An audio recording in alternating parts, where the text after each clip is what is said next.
My name is Jakuba Szamałka. I'm a story writer for The Witcher 3 Wild Hunt, and you're watching Eurogamer.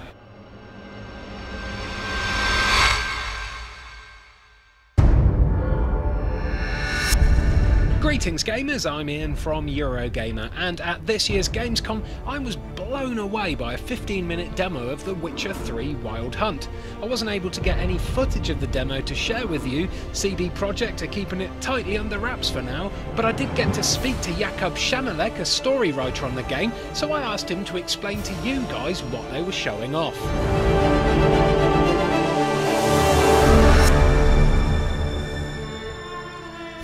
Showed a side quest which takes place in one of the many regions you'll get to explore in The Witcher 3. It's the Skellige Islands, which are based on Nordic mythology and legends and history. And in this side quest, Geralt is approached by a local community which has a problem with a monster. And the problem also is that some of the villagers think that this monster, even though it kills some of the inhabitants, in the long run is actually helping them in a way, and is somehow beneficial to the community. Whereas others, the new generation, think that this is just a myth and a legend, and that the monster has to be done away with. And Geralt is the one that needs to make a decision, to make his choice. So he then embarks on a quest to find out more about this monster and see who, in his opinion, is right, and then he chooses what to do. The outcome of that mission was rather unexpected, wasn't it? And it showcased the fact that the choices in the Witcher games are never really black and white. That's a hallmark of our franchise, and that's something that we're definitely sticking to in the third installment of the Witcher series. So the choices are never easy. They're never obvious between white and black and good and bad. It's always choosing the lesser evil.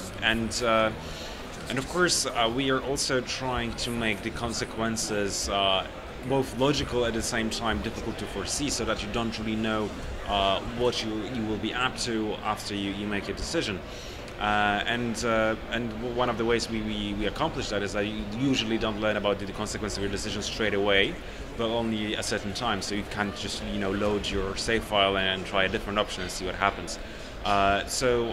Introducing that means that players really have to think twice before choosing an option, and they just can't go on autopilot, clicking whatever and seeing what happens.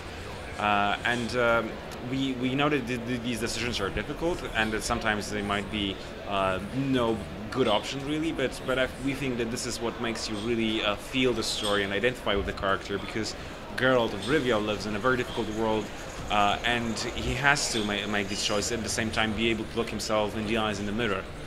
So it is a difficult choice, but it's something that really gets you immersed into this grim world. Just make it quick, Geralt. One of the biggest changes to The Witcher 3 is that it has now gone open world. Can you tell us about this change and give us a sense of scale when it comes to the size of this new world? The Witcher 3 will be roughly 35 times bigger than The Witcher 2, so it's really a huge increase. And it's not a uniform world, it's not just one region, it's actually a few regions which the players will get to explore, and they're very different. So the demo showed the Skellige Islands, which are based on Norse mythology and myth and history, and actually we went quite deep with the research, consulting medieval sagas and archaeological reports to make sure that it's actually feels real and interesting.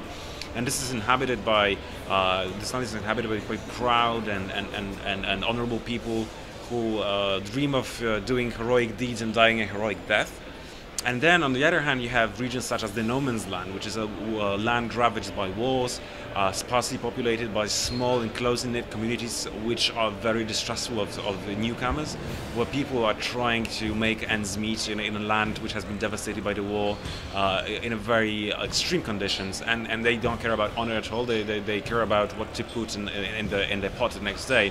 And this is a world based on Slavic mythology, legends, and it has a feel of Grimm's Brothers' Tale, so it's a very dark place. And also we have, for example, the city of Novigrad with the surrounded fields and forests. This is the biggest city in the Witcher world and inhabited by nobles, powerful merchants. And here again, it's not about the honor, but it's not about the food, of course, because they're all wealthy people. But it's about power and gold, and this is what motivates people. This is what they care about. So in each of these locations, you will see different places, very different environment, inhabited by people who think differently, have different aims, and are shaped by different cultures. So even though it's a huge world, we didn't go for a uniform environment, but something that is really diverse and will keep you interested in spite of its length and size. 35 times bigger than The Witcher 2 is a pretty epic size. What kind of things have you done to make sure traversing this huge land isn't one long, boring hike across barren terrain? First of all, we knew that creating such a big world means that we need to add new ways of exploring it. So now a Geralt of Rivia can not only, run and walk, but he can also ride a horse or sail a boat. And these are actually exciting new possibilities which invite you to explore not only the land but the seas as well, and see what lies behind the horizon, what's on this rocky islet, and what's in the cave up there. So that's something that we want to introduce. And also we create interesting environments where there's always something intriguing that you would like to check out. And of course you can use fast travel to get back to places you've already visited. So there's a number, and of course this is a living world, a living ecosystem with of course monsters, with small communities in between large settlements. And of course there will be random things happening on your way, as in a good old school pen and paper RPGs. You never know what the dice will show, and we really think that this is a world you will want to spend a lot of time in. One of the most interesting points of the demo was where Geralt used his Witcher skills to track down a monster he was hunting. Monster hunting is also new to the series, and there's now a whole new philosophy surrounding how monsters are fought in this game. Can you tell us a bit about that?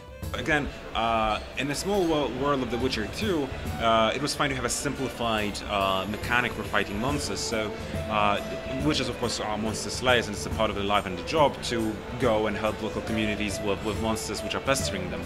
And in The Witcher 2, we just grab a contract and then go for a particular monster that the contract was for.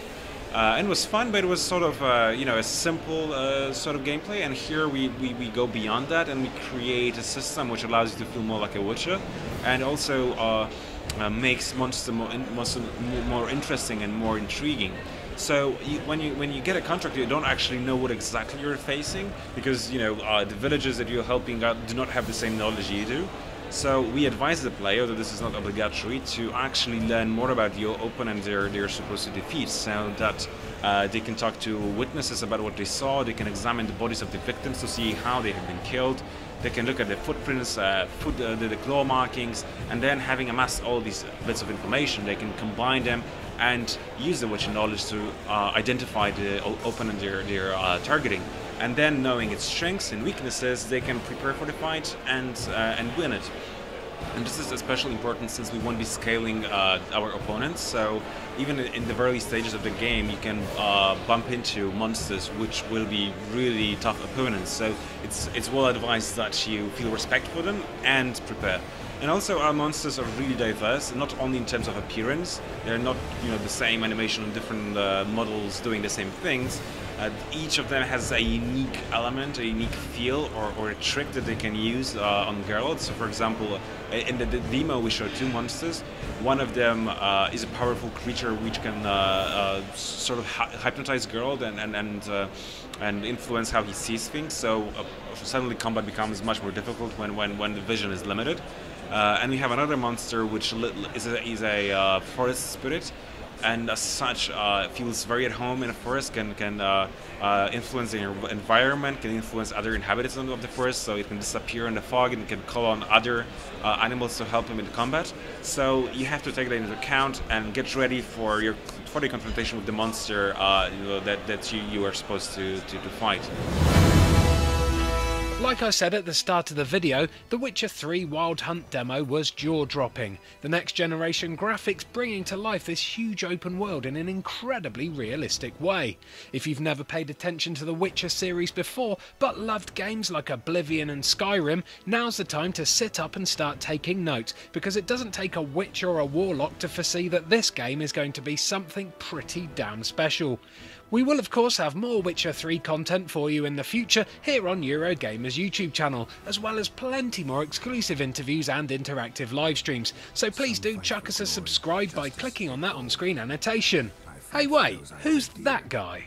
I'm Geralt of Rivia, the Witcher.